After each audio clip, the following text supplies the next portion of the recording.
Boost, Pantene Hair Fall Control, PS Bank Prime Rebate, at Nissin Cup Seafood.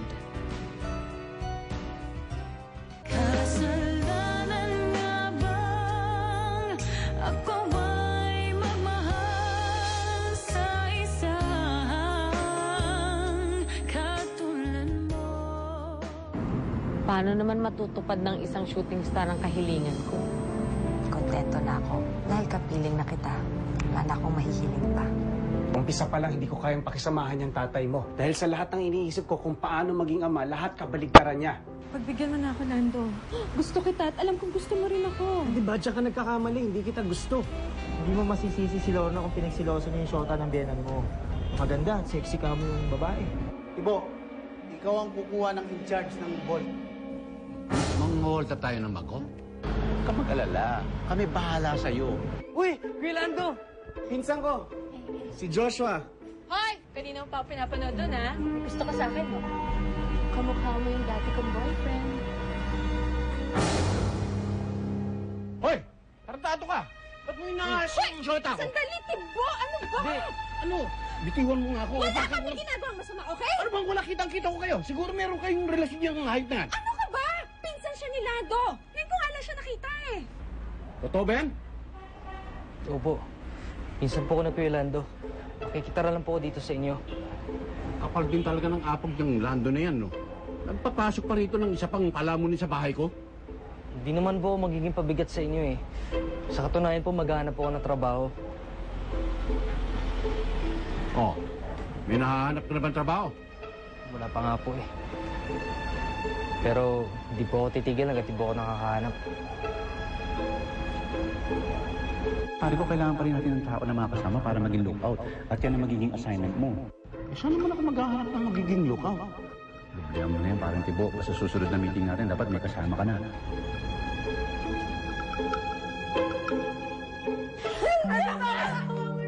Siguro may kinatagpo kang lalaki, no? Ha? Nakipagkita ka doon sa Roda na yon? Boyfriend mo na ba yung walang yang yon? Layo mo yung lalaki yun. Ayoko nakikipag-usap ka at nakikipagkita sa kanya. Naintindihan mo ba? Wala naman sigurong masama kung maging magkaibigan kami ni Roden. Masaya ako pagkasama ko siya. Hindi ako papayag. Wala kang karapatan lumigaya. Kung miserable ang buhay ko, gagawin ko ng miserable ang buhay mo!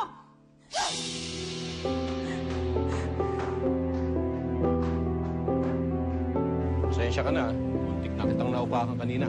Mabuti, napaliwanagan niyo ako. Kalimutan mo na yun, Mang Tibo.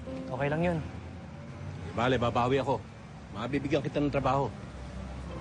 Oo? Anong klaseng trabaho po? Basta akong bahala sa'yo.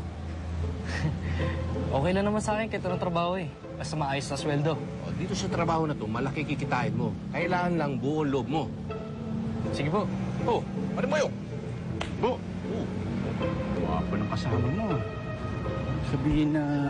Upatan kita kaya. Hindi, biro lang. Ito ang bagong lookout natin. Magandang hapon po. Buo ba loob niyan? Oo, ko bahala sa'yo. Pwede na yan. Gawin mo, ha?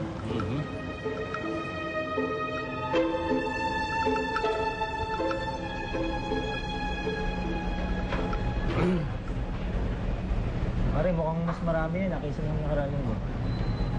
Eh, dumodoble na yung depositor natin na yun. Alam mo, kung ganyan siguro karami ang pera ko, wala na akong magiging problema pa sa buhay. Ano ba? Hindi naman lahat kayang solusyonan o bilhin ng pere. Pare, iba pa rin pag mayaman ka. Sa bagay, mayaman siguro ako, hindi na ako masyadong mamunta sa'yo. Pare, ano ka ba? Basta ikaw anytime. Ganun ba? Pautang. Ano ba ngayon? Ano mo anytime? Luloo mo. Talaga.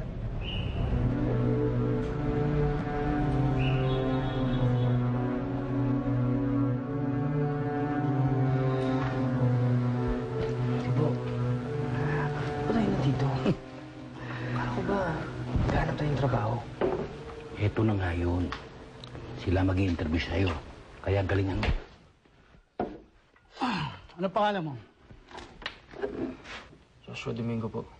May experience ka na ba? Sa babae po. Wala po eh. Hindi. Sa pagnanakaw.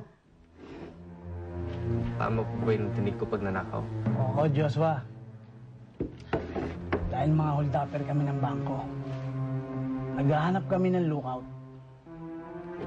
Sa tingin ko, pwede ka naman kaya pasok ka na. Welcome! Kaya pagdating.